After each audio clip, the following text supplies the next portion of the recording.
বিপদের সময় পড়ুন লা ইলাহা ইল্লা আনতা সুবহানাকা ইন্নী কুনতু মিনাজ জালিমিন।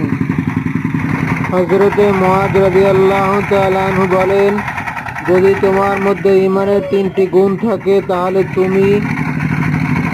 তুমি উত্তম লোকের মধ্যে গণ্য হবে।